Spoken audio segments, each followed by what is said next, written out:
स्वर्गीय गोवर्धन हादी जी, श्रीमती शांति देवी जी के 100वीं जयंती के उपलक्ष्य में, जो कि हमारे आदरणीय पूर्व मंत्री सुभाष बत्रा जी की माता जी, उनकी 100वीं जयंती के उपलक्ष्य में हम सब उनको श्रद्धांजलि देने के लिए यहाँ पर आज पहुँचे हैं। आज उनके जीवन को हम याद करते हैं, उनके जीवन के संघर्ष को हम याद करते हैं, नमन करते हैं और उनके दिए गए संस्कार आज कहीं ना कहीं सुभाष जी के रूप में, इस परिवार के रूप में आज समाज और देश की हमारी सेवा कर रहे हैं। और ईश्वर से यही प्रार्थना करते हैं कि उन संस्कारों को हम सब अपने जीवन में अपनाएं और ये परिवार उन संस्कारों को आगे लेके जाए। आज बसंत पंचमी का भी पावन अवसर है। बसंत पंचमी पे भी हम सभी देशवासियों को रोहतक शहर की तरफ से बहुत बहुत शुभकामनाएं हम सभी को देना चाहते हैं। बसंत पंचमी के अवसर पे आज रहबर आज़म चौधरी छोटू राम जी की भी जयंती आज जो मनाई जाती है, उस पर भी सभी देश के किसान, कमेले, मजदूर, गरीब सभी को हम बहुत बहुत आज शुभकामनाएं देते हैं। ताकि सर, जिस तरह से एक वीडियो वायरल हो रहा है पूर्व मंत्री मनीष ग्रोवर का, आपने रिपोर्ट किया है उस पूरा मामला,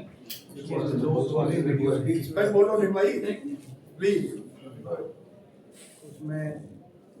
पहले तो जो आपने कहा कि जो मैंने जो ये वाला जो रिसेंट वाला है, तो ये एक साबित हो गई बात,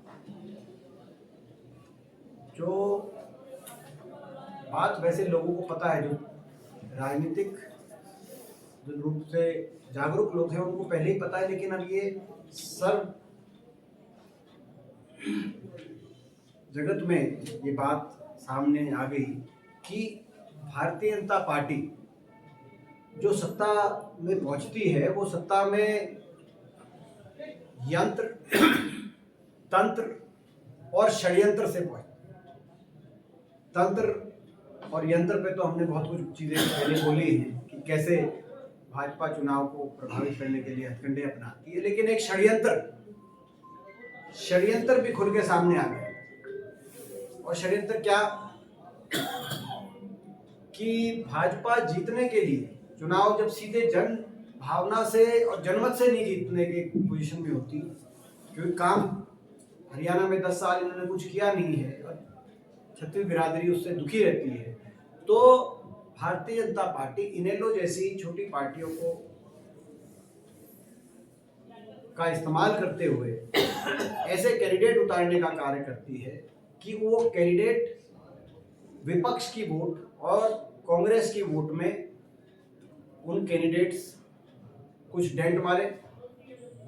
कुछ और बीच में से भारतीय जनता पार्टी अपने प्रत्याशी को जिताने का कार्य। ये बहुत बड़ा षड्यंत्र चल रहा है। ये षड्यंत्र, इस षड्यंत्र का कई बार अब धीरे धीरे सच सामने आता है। ये हम पहले से ही कहते थे कि ये भाजपा से मिलकर इनेलो, जेजेपी, ये छोटी पार्टियां राजनीति कर रही हैं। ये पहले भी हमने कहा था, चुनाव से पहले भी कहा था, लेकिन अब सच धीरे धीरे सामने आ रहा है। आपने देखा होगा कि स्वयं गोपाल कांडा ने कहा कि खट्टर साहब के कहने पर सिरसा में इनेलो के प्रत्याशी को जिताने के लिए, इनेलो के प्रत्याशियों को जिताने के लिए उन्होंने पूरा जोर लगाया। जो इनेलो के प्रत्याशी सिरसा में अभय सिंह जी, उनका लड़का रानिया से आपने देखा, ये कहा कि खट्टर साहब के कहने पर, यानी कि भाजपा के कहने पर उन्होंने जोर लगाया। भाजपा को ऐसी क्या जरूरत थी गोपाल कांडा से जोर लगवाने की कि अभय सिंह और उनके लड़के रानिया में उनके जो प्रत्याशी थे उनको जिताने का प्रयास करें। ऐसा क्या इनेलो उनके लिए काम करती थी और क्या काम करती थी, वो खुलासा मनीष ग्रोवर जी ने, जो आपने देखा बयान में, साफ खुलासा कर दिया कि भाई वो हमारे कहने से वो प्रत्याशी उन्होंने दिया कि भाई किसी तरीके से कांग्रेस का मेयर, और उस समय 2018 में मैं दावे के साथ कहता हूं 2018 में अगर कांग्रेस वो चुनाव जीतती और कांग्रेस का मेयर बनता तो 2019 में ही कांग्रेस की सरकार हरियाणा में आती, क्योंकि उस मेयर का चुनाव जो असेंबली चुनाव थी और लोकसभा चुनाव थी लोकसभा चुनाव के कुछ महीने पहले चुनाव था, और उस लोकसभा चुनाव, रोहतक लोकसभा चुनाव,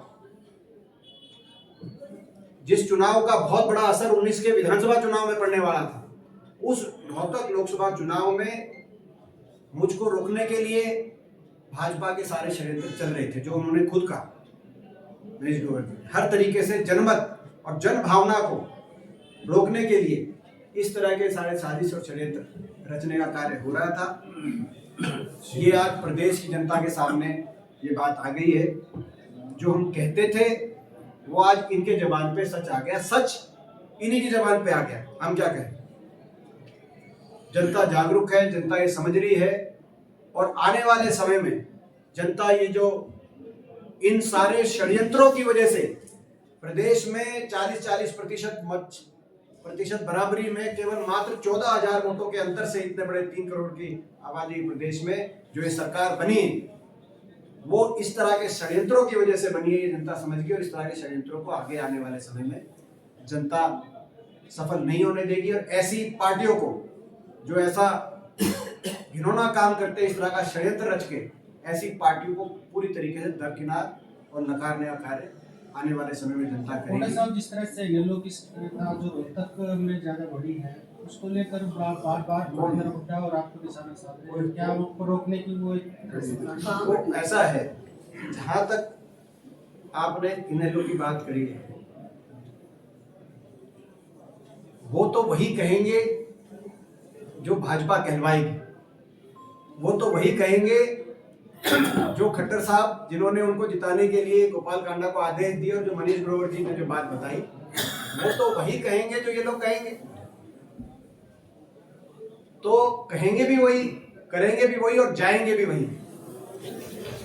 मगर जनता इनके ढांचे में आने वाली नहीं। यही कारण था कि जनता ने एलनाबाद में इनको बड़े भारी बहुमत से हराया, अभय सिंह जी को और इनेलो पार्टी को एलनाबाद में भी, क्योंकि वहां के लोग इस बात को, षड्यंत्र को समझ गए थे, और एलनाबाद में भी उनको हार का मुंह देखना पड़ा। यही कारण था। तो ये कितना ही साथ ले ले, कितना ही भाजपा इनके लिए जोर लगवा ले, ये आने वाले समय में प्रदेश की राजनीति में लोग इस तरह की साजिशों को सफल नहीं होने देंगे। अभय सिंह चौटाला अपनी हर सभा में ये कहते हैं कि कांग्रेस की सरकार आने वाली थी, लेकिन भूपेंद्र सिंह हुड्डा ने बीजेपी के साथ मैंने जैसे कहा, कई कैटेगरी से डमी उतारे, जिस तरह से आप आरोप लगा रहे हैं, तो वो सत्ता से मतलब बीजेपी की सरकार होना। ऐसा है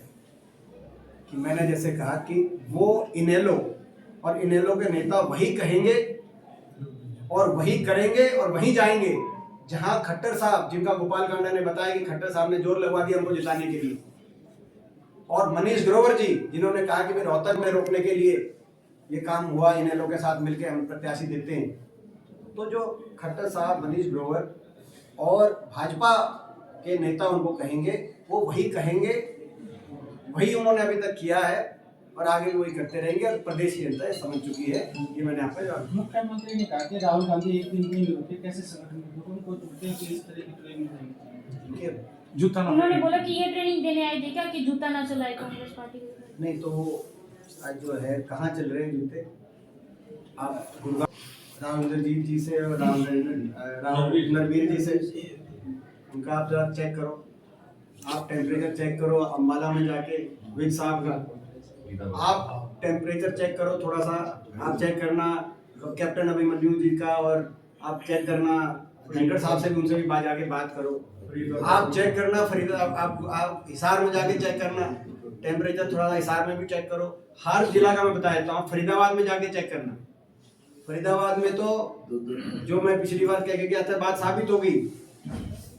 कि जनता तो कष्ट के दिन काट रही है, हरियाणा की जनता, और भारतीय जनता पार्टी वाले नेता अवैध कॉलोनियां काट रहे हैं, अरावली काट रहे हैं, और अब तो 2 घंटे के बाद एक ही लाइब्रेरी के फीते काट रहे हैं। 2 घंटे के बाद एक ही लाइब्रेरी के फीते कटते आपने देखे? मुख्यमंत्री जी से मैं पूछना चाहता हूँ कि भाजपा किस तरह की ट्रेनिंग दे रही है? भाजपा एक ही लाइब्रेरी की 2 घंटे के बाद अलग अलग फीते काटने की ट्रेनिंग दे रही है क्या? तो ये मैं समझता हूँ मुख्यमंत्री जी को सोचना चाहिए। और दूसरी बात मैं बता दूं, मुख्यमंत्री जी को थोड़ा सा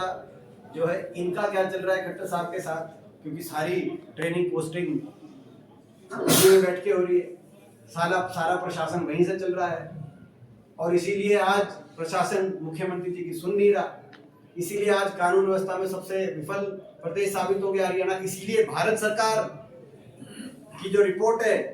उस रिपोर्ट में जो एसपीआई रिपोर्ट है, उस रिपोर्ट में हरियाणा को सबसे असुरक्षित राज्य बता दिया गया। सबसे बड़ा कारण यह है कि अफसर सुन ही रहे मुख्यमंत्री जी। तो मुख्यमंत्री जी पहले वो देखें, सर्जन का कार्यक्रम था, राहुल गांधी जी की एक सोच, इस पूरे वर्ष संगठन को कांग्रेस पार्टी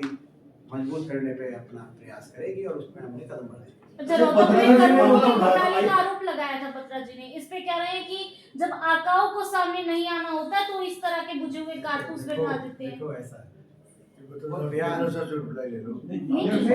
आप 300 करोड़ का जो मुद्दा उठाया उसके बारे में पता साहब ने बोल दिया, ये और भी बोल देंगे, लेकिन इसमें मैं एक बात ये कहूंगा, पता साहब से भी आप ये भी अपनी बात रखेंगे, लेकिन इसमें एक बात कहूँ, ये जो सारे घोटाले आ रहे हैं रोहतक, आपने देखा अमृत योजना 300 करोड़ का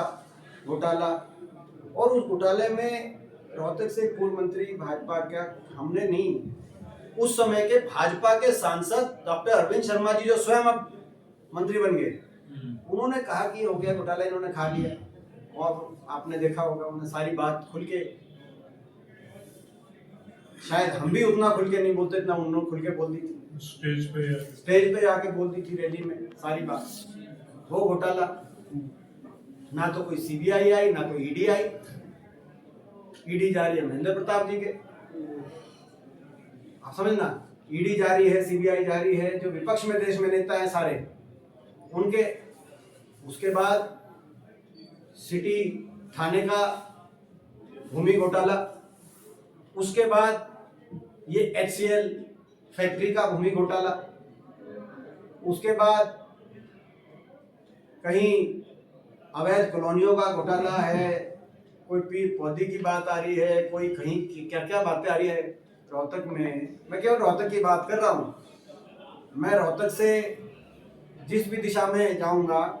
मैं हांसी में पहुंच जाऊंगा तो वहाँ के भाजपा के जो लोग होंगे उनको दिक्कत आ जाएगी, उनके घोटाले। हिसार जाएंगे तो वहाँ दिक्कत आ जाएगी, फरीदाबाद जाएंगे तो वहाँ दिक्कत होगा। पूरे प्रदेश में ये जो घोटाला राज चल रहा है खुल के, और रोहतक के अंदर इतने बड़े बड़े घोटाले जिनका हमारे आदरणीय पूर्व मंत्री सुभाष बत्रा जी, इन्होंने पूरी बेबाकी से सारी बात देश और प्रदेश की जनता के सामने रखी।